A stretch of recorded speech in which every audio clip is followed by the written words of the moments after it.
ब्रजभूषण जी और पंडित जी एक शाम जब पार्क से वापस आए तो सीधा गीता लेकर बैठ गए। अपना पढ़ा हुआ हर पेज, जिसे जाने कितनी बार पढ़ चुके थे, फिर से पढ़ने लगे। देर रात तक जितना पढ़ सके पढ़ा, फिर अगली सुबह के लिए बुकमार्क लगाकर रख दिया। सरला जी लगातार पंडित जी को देख रही हैं। वे जानती हैं कि पंडित जी अपने किसी क्वेश्चन का आंसर गीता में ढूंढ रहे हैं और जब तक उन्हें जवाब नहीं मिलेगा तब तक उनका मन शांत नहीं होगा। ऐसे मौकों पर सरला जी उन्हें डिस्टर्ब नहीं करती, क्योंकि वे जानती हैं कि सवाल का जवाब मिलते ही पंडित जी उन्हें जरूर बताएंगे। इधर पंडित जी जब गीता में अपने या किसी और के लिए किसी सवाल का जवाब ढूंढते हैं, तब उन्हें सिर्फ वो सवाल याद रहता है। वो एकदम शांत होकर पूरे फोकस के साथ हर श्लोक पढ़ते हैं, उसका मतलब समझते हैं। इस तरह पंडित जी जाने कितनी बार गीता पढ़ चुके हैं। हर बार गीता से उन्हें एक नई गहराई पता चलती है, किसी भी बात को समझने की एक नई डेप्थ मिलती है। एक्चुअली कल जब पंडित जी रोज की तरफ पार्क गए थे तो वहां उनके फ्रेंड्स के अलावा एक और साहब थे। शर्मा जी ने उनका इंट्रोडक्शन अपने समधी रामचरण जी के रूप में पंडित जी से करवाया। रामचरण जी का बड़ा कारोबार था। सालों की मेहनत के बाद अच्छे से जमाया हुआ काम अपने बेटों को सौंप कर अब वो आराम कर रहे थे। रामचरण जी काफी धार्मिक नेचर के थे, खूब पूजा पाठ करते थे, लगभग सभी तीर्थ भी कराए थे और दान भी दिल खोल कर करते थे। अब अपने खाली वक्त में धार्मिक किताबें पढ़ रहे थे। जब उन्हें पता चला कि पंडित जी गीता ज्ञान की बड़े सिंपल शब्दों में एक्सप्लेनेशन देते हैं, तो रामचरण जी उनसे बहुत इंप्रेस हुए। बहुत दिनों से उन्हें कोई ऐसा चाहिए था जिससे अपने डाउट्स क्लियर कर सके। जो बातें उन्हें कंफ्यूज करती हैं, उन बातों के बारे में किसी और का नजरिया भी समझ सके। उन्होंने पंडित जी से बातचीत शुरू की। अब बात धीरे धीरे डिबेट में बदल गई, क्योंकि रामचरण जी की अपनी एक सोच, अपना एक नजरिया था, जबकि पंडित जी का अपना। अंदाज भी दोनों के अलग अलग थे। जहां पंडित जी बड़ी मीठी आवाज में अपनी बात रख रहे थे, वहीं रामचरण जी जोश में आ गए। अपनी बात मनवाने के लिए उन्होंने तेज आवाज में बोलना शुरू कर दिया। शर्मा जी को लगा कि बात बढ़ रही है, तो उन्होंने टॉपिक बदल दिया। अंधेरा होते ही सब अपने घरों को लौट आए, लेकिन जाते जाते रामचरण जी ने पंडित जी से एक सवाल कर ही लिया। उन्होंने पूछा कि कामयाब होने के लिए एथिक्स कितने जरूरी हैं और गीता में भगवान श्री कृष्ण ने इसके बारे में क्या कहा है। बस यही क्वेश्चन लेकर शाम से बैठे थे पंडित जी। वो खुद भी इसका आंसर जानना चाहते थे और फिर रामचरण जी को भी जवाब तो देना था ना। कोई मन से गीता पढ़े और उसे अपने सवालों का जवाब ना मिले, ऐसा तो हो ही नहीं सकता। पंडित जी को भी अपना जवाब मिल गया था। अगली शाम फिर जब सब लोग पार्क में मिले और पंडित जी ने रामचरण जी से कहा, रामचरण जी, आपके सवाल का जवाब तो मैंने ढूंढ लिया है, लेकिन पहले ये बताएं कि आपने ये सवाल पूछा क्यों था? क्या इसके पीछे कोई वजह है या ये सवाल ऐसे ही रैंडमली आपके मन में आ गया था? रामचरण जी ने हंसते हुए कहा, पंडित जी, ये सवाल मेरे मन में आज से नहीं है, बल्कि पिछले 20 साल से ये सवाल मेरे मन में हर रोज उठता है।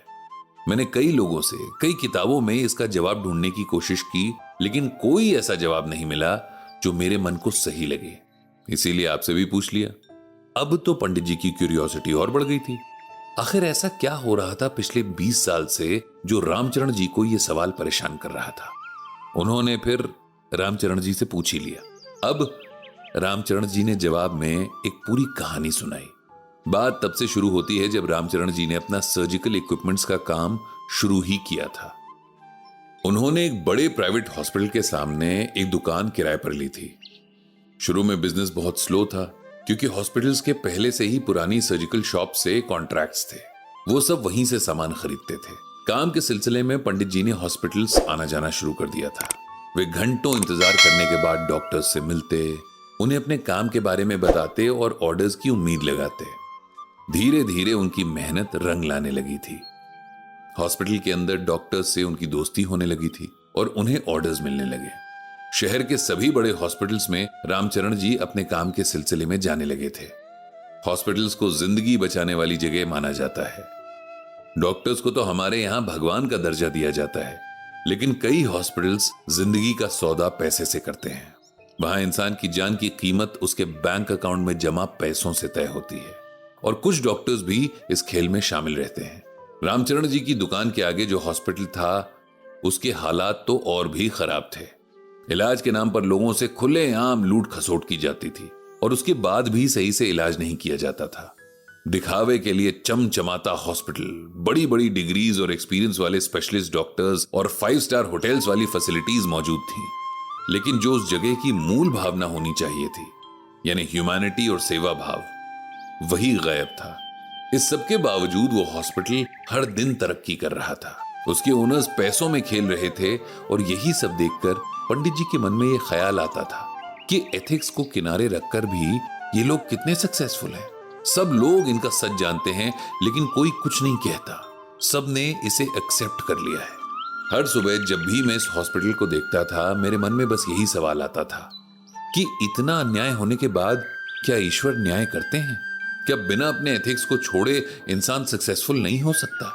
अगर ऐसा है तो हमारा धर्म हमें ये क्यों सिखाता है कि हमें हमेशा सही रास्ते पर ही चलना चाहिए? इतना कहकर रामचरण जी चुप हो गए। पंडित जी को अब उनकी सारी बात और उलझन भी समझ आ गई थी। रामचरण जी को जवाब देते हुए पंडित जी ने कहा कि आपका सवाल एकदम सही है और ये किसी भी सेंसिटिव इंसान के मन में उठ सकता है।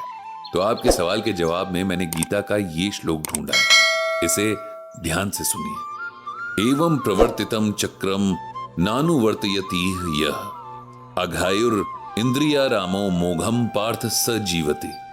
यहां भगवान श्री कृष्ण अर्जुन से कहते हैं कि हे अर्जुन, जो इंसान इस संसार में मेरे बताए सृष्टि चक्र के अनुसार नहीं चलता, वो इंद्रियों के द्वारा भोगों में रमण करने वाला अघायु यानी पापमय जीवन बिताने वाला मनुष्य है और संसार में व्यर्थ ही जीता है। इसे सिंपल वर्ड्स में ऐसे समझिए कि भगवान ने इस पूरी सृष्टि, जिसे हम आम बोलचाल की भाषा में दुनिया कहते हैं, इसमें रहने वालों के लिए कुछ रूल्स बनाए हैं जिन्हें न मानने वाला, सिर्फ अपनी खुशी, अपनी सेंसेस के सेटिस्फैक्शन के लिए जीने वाला, दूसरों को दुख पहुंचाने वाला और अन्याय करने वाला इंसान पापी कहलाता है। हमें लगता है कि हम जो कर रहे हैं वो कहीं दर्ज नहीं हो रहा, लेकिन सच्चाई ये है कि हमारे हर काम को सही और गलत, पाप और पुण्य, न्याय और अन्याय के खाते में लिखा जाता है और जिसका हिसाब हमें देना होता है। हर इंसान के सही और गलत काम एक जैसे तय किए गए हैं, लेकिन कोई सही रास्ते पर चलता है, कोई गलत। अगर बहुत सारे लोग गलत रास्ते से जा रहे हों तब भी वो रास्ता सही नहीं हो जाता। इस दुनिया में हर कोई अपना दोस्त और दुश्मन खुद है। हम अपनी जिंदगी के रास्तों में फूल और कांटे खुद बोते हैं अपने कर्मों के हिसाब से। अगर आज हमारे बुरे कर्मों का फल नहीं मिल रहा या हमारे बुरे कामों के बावजूद हमारे साथ अच्छा हो रहा है, तब इसका मतलब यह है कि हमारे पिछले अच्छे कर्मों का असर अभी बाकी है। लेकिन कहीं हमारे बुरे कर्म भी दर्ज हो रहे हैं और उनका फल भी जरूर मिलेगा। ये हर वक्त इंसान को याद रखना चाहिए। ये बहुत बेसिक सी बात है, लेकिन अगर हर कोई इतना भी ख्याल रख ले तो ये दुनिया स्वर्ग बन जाए। पंडित जी की बात से रामचरण जी को अपने सालों पुराने सवाल का जवाब मिल गया था। उन्होंने तय किया कि जितने दिन भी इस शहर में हैं, रोज पंडित जी से मिला करेंगे और गीता ज्ञान पर चर्चा किया करेंगे। इस तरह उस शाम सब एकदम हल्के मन लिए अपने अपने घर लौट आए। पंडित जी ने मनी मन भगवान श्री कृष्ण से सबको सही और गलत का फर्क समझ पाने की बुद्धि देने की प्रार्थना की।